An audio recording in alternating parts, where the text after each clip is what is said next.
Kagigising ko nga lang at bigla nga akong nag-crave sa himay-himay na manok. Kaya nga naisip kong pumunta dito sa may palengke dito sa may malapit sa amin na parang nga bumili ng manok. At tignan ko nga kung marami bang tao dito at medyo kaunti pa nga lang ang tao dito dahil hindi pa naman paggabi dito. At ayan mga kahumis, dito nga tayo bibili ng manok at halagang 50 nga lang dahil ako lang naman yung kakain dyan. At nakabili na nga ako mga kahumis. At ayan yung binili ko mga kahumis, halagang 50 pesos lang yan. Picture yung binili ko para maraming laman at wala lang masyadong buto. So syempre mga kahumis, pauwi na tayo at meron pa dito nakakilala sa atin. Ayan no, shoutout sa inyo. At dito naman mga kahumis, nakauwi na nga ako at naglagay na nga ako ng tubig sa may kawali at parang hugasan natin yung manok na binili natin. Tapos pakukuluan natin yan mga kahumis. Nung pinakuluan ko nga mga kahumis, dinudurog ko nga dito yung bawang. Hindi ko alam mga kahumis kung ako lang ba yung kapag ka nag-aadobo. Gusto ko bawang, ayoko ng sibuyas. Tapos ayoko ng dahon, yung laurel, ayoko ng mga kahumis.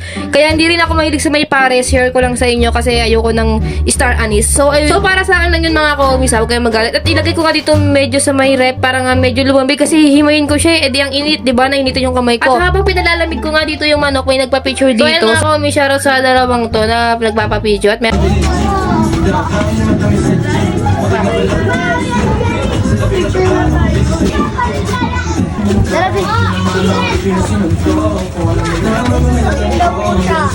at dito mga komis, meron daw silang sasabihin pero nahihiya sila pero hindi na rin nila nasabi. At ito nga pala yung manok na hinimay-himay ko. Medyo mainit pa nga siya at papakain ko nga sa aso. At dito mga kamis, nagpapakulo na nga ako dito ng mantika at kasi nga lalagyan ko ng bawang at nilagay ko na rin pala yung himay ko kanina. So kinamay ko yun mga kamis kasi ako lang naman yung kakain nito at walang iba.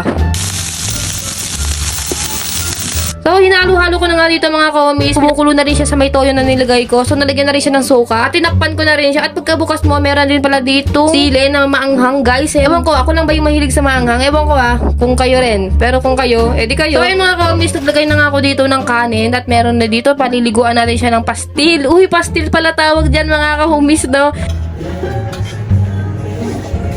Grabe guys, crave na crave talaga ako sa may pastil. Wala naman tinda dito sa amin, kaya nagluto na lang ako. Kaya tara, samahan niyo ako kumain. First bite guys.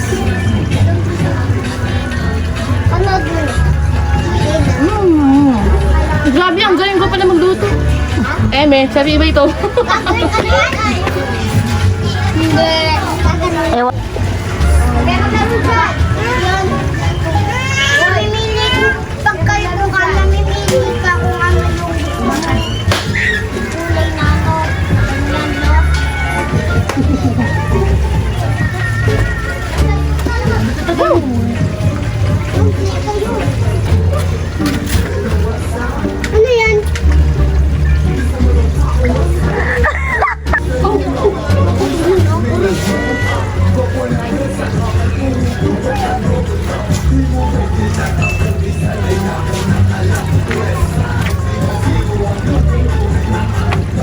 Busog na ako.